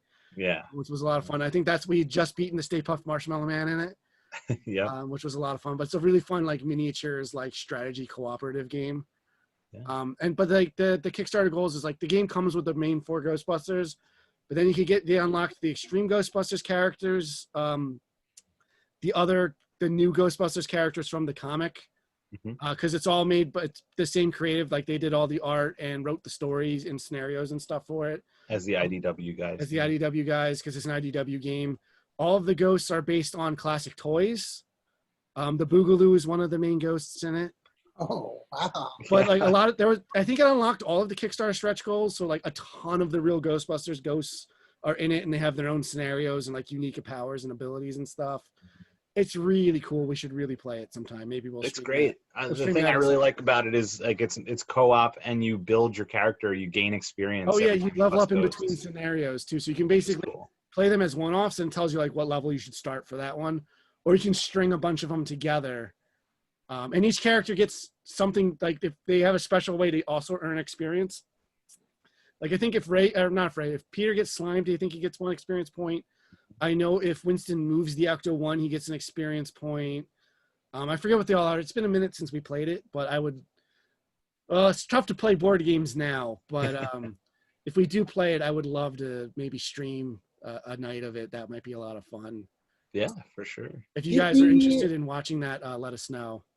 Did that like Men in Black crossover board game come out? It did come out. I heard it wasn't very good, so I never really looked into it.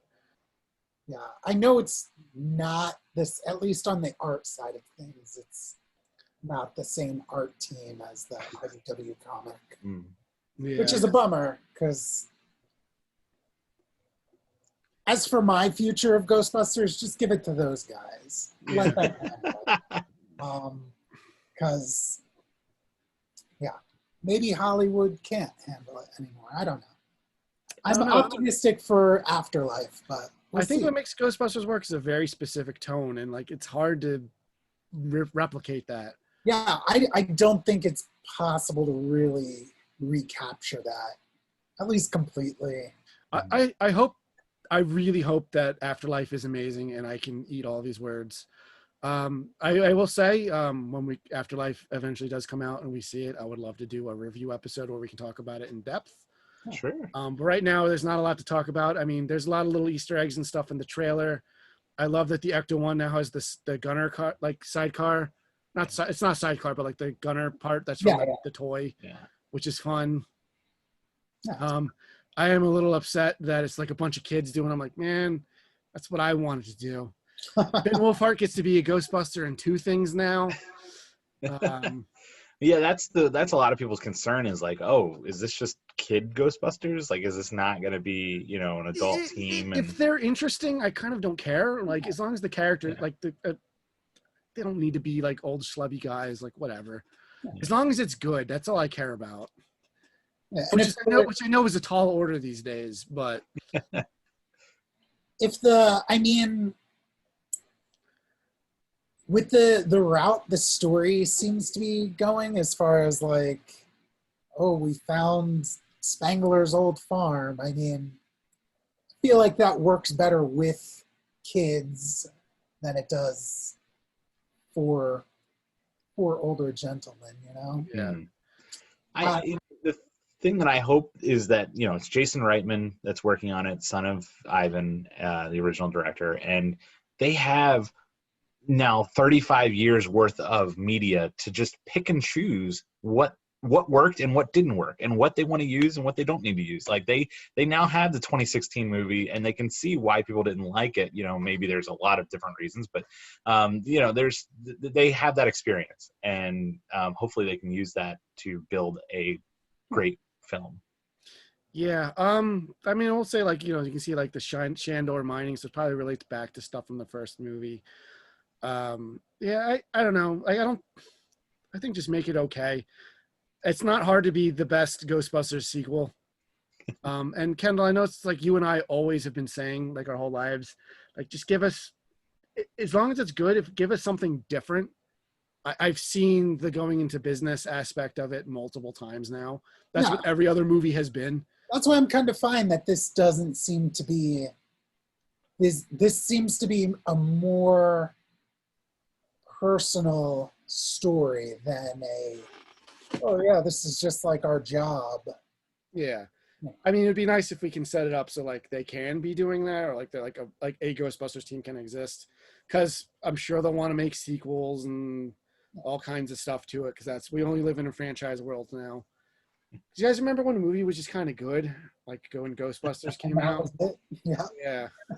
Original movies. Yeah. No, I mean, there's now the Ghost Core like franchise. I mean, it's on the Sony lot. Like there's Yeah. a giant facade of the firehouse, and it's like that's where Ivan Reitman, that's his office. That's And been the best thing they've made in the last 20 years. they just, I mean, they just sit there and they come up with new things. There's a plan for, like I said, the animated movie spinoff. There's a Dan Aykroyd is talking about a Ghostbusters High, where like it's like a prequel where they all, it shows you how they all met. And you know, I guess Winston's just going to be chopped liver. I don't know, but Yeah, right. yeah. So the Ghostbusters franchise is not stopping anytime soon. That's So for you would sure. say it's not dead? It's not dead. Yeah. Not dead. So did you guys ever watch the original Ghostbusters with Tracy the Gorilla? Or the cartoon related to that? Mm-mm. I kind of love it. It's super cheesy and pretty bad, but like I like really goofy, bad media like that. The cartoon is actually kind of interesting. It's the descendants of the original TV show, and they're fighting like a bunch of ghosts that their fathers had caught that escaped in the future and like are kind of going back through time to torment the new characters. And it's actually kind of interesting. They do reference them quite a bit in the IDW comics. Like there's a lot of little nods to Tracy the Gorilla and stuff. They show like the Ghostbusters multiverse, and it's very clearly like those characters at some point. Oh wow. Yeah. That's a cool callback. Yeah, I'm not going to say it's good. Probably really not worth looking too hard to find it, but if they're just on YouTube or something, check them out. It's something a little bit different, and it's called Ghostbusters, and it was called it first. That's why their cartoon is called the original Ghostbusters, and they had to call the Ghostbusters cartoon the real Ghostbusters because they couldn't just call it Ghostbusters. They had to pay to like call the movie that. And Lawyers. And the movie's become so incredibly iconic that nobody associates it with this stupid, corny old gorilla show. It's interesting. They have like a phantom. What's the thing from Superman? The Phantom Zone. They have like this Phantom Zone device that they like suck ghosts into, and that's like their trap. But they'll fight like, you know, like silly Draculas and things like that. It's very, very cartoony, or very like slapsticky and for kids. Like the Dracula has like teeth that like chatter, but like they have fangs. You know what I mean? Like it's like dude in a gorilla costume is like their main guy. So, and he's got like a little beanie on his head. I don't know. I find it amusing. It's just an interesting footnote since we're just talking about Ghostbusters in general. But yeah, I don't think we've left many stones unturned here. Yeah, I mean, I'm sure there's something. I mean, the toys were always fun, but like I preferred the toys that were like play Ghostbuster toys, like, you know, the toy Proton Packs and things like that. Versus like, oh, I have a Peter that if you squeeze him, his head pops off. Yeah. My favorite was I had a Louis Tully action figure that if you like ran him under cold water, he would be slimed. I mean, that's cool. Nice. Yeah. Also, Louis just doesn't get enough love. He's probably my favorite character. In the first movie, I think he might be the funniest character. He is so hilarious, especially when he gets possessed. Yeah. And it's just going at people in Central Park. Oh my God. One of my favorite scenes in the first one where he's banging on Tyrant at the Green and like the people just look at him and then they just go right back to eating again. And that's like, I love that. Very I love accurate version of New York, you know? I love that that's a scene in the pinball game. Yeah. We see it on the dot matrix display. It just cracks me up every time. I think his best scene is also probably the most technically interesting one of his party is all one take. And I think I remember from the commentary, he improvised, I think, that whole scene. Oh, wow. Yeah. And it's like amazing, and everyone in it has to be flawless since they're doing the one take. But I love that he's throwing a party, and because he's an accountant, he only invited clients so he could write it all off as like work related. Yeah. Oh, that's so great. But like, not only that, but when every new client comes in, he tells like their entire like tax information to the whole party. It's like, Yeah. oh, so they're okay. Yeah, it's like, oh yeah, they're doing okay. They have this business and they do that, and like, oh my God, it's so good. And then it ends with, you know, the Vince Clortho's in his bed and he throws a thing on him, and he's like, all right, who brought the dog, and just chases him out. But like someone the brought other a tiger to a party or something. right, somebody Yeah. brought a cougar to his Cougar, that's what it apartment. was, yeah. Like those like incidental New Yorkers like that react to God. the stuff going on. There's the horse carriage driver. I was who, about like, to bring him yells up. at him. That's my favorite line in the entire movie. I think the one I quote the most, and I can't quote it here. But he was like, "You'll perish in flames," and like stares at him. And he's just like, "Oh, I don't want to say it here because I don't want to have to edit it out." But it's one of my favorite lines in anything. Yeah. Well, it almost feels like they didn't actually hire actors. They just like film these things in New York, and this is how New Yorkers would react to them. Like there's the guy on the elevator where like he's like, I'll take the next one, after he sees him getting on the elevator. It's great. Oh, and the one where they like shoot the maid right after that, and she's like, "What's going on? What the hell are you doing?" Yeah, and they're like, sorry. We thought you were someone else. Yeah. But I also love like when the after Lewis is possessed, the police get him. They bring him to the Ghostbusters house, the firehouse. They knock on the door, and Janine just comes out like picking up or dropping off. And it's just like such fun, mundane lines of dialogue. Like that police officer tells him, he's like, "Well, the county lockup doesn't want him, and we know that you guys are into this kind of stuff. So here you go." So have some coffee. Yes, have some. Yeah. The scene in the mayor's office, not the dogs and cats mass hysteria. Everybody knows that, but like just the whole craziness with like getting the bishop to come in. Yeah. Oh, it's so good. You'll be saving the lives of millions of registered voters. There's so much good stuff. Like every line is so good, and just like maybe we could call it perfect because I think the movie would be lesser if you take any part of it out. Even though maybe not necessarily everything pushes the story forward. Yeah. I mean, it's just great. It's a timeless classic, and I'm glad we got a chance to talk about it tonight for a while. Anytime. It's after Star Trek, Ninja Turtles, and Ghostbusters are the things I want to talk about the most. But speaking of, we have Star Trek episodes planned up, but since this is going to be the episode, I guess we'll start getting into the end game here. This is sort of an unofficial start, since it's horror related, an unofficial start to our October plans, where I'm going to have different horror related episodes every week for the next month, all throughout October, just because it's Halloween and this stuff is fun to talk about, and it's good for analytics and stuff. So people are searching for these things. I think next week we're going to be talking like some cosplay tips and tricks so you can get your costumes ready for Halloween. Hopefully that happens. But even not, like, it's good just in general. But I know we're going to talk about what makes good horror video games. We're going to talk Simpsons Treehouse of Horror. We're going to talk Friday the 13th. We're going to talk about a couple more horror things. I've got them all lined up.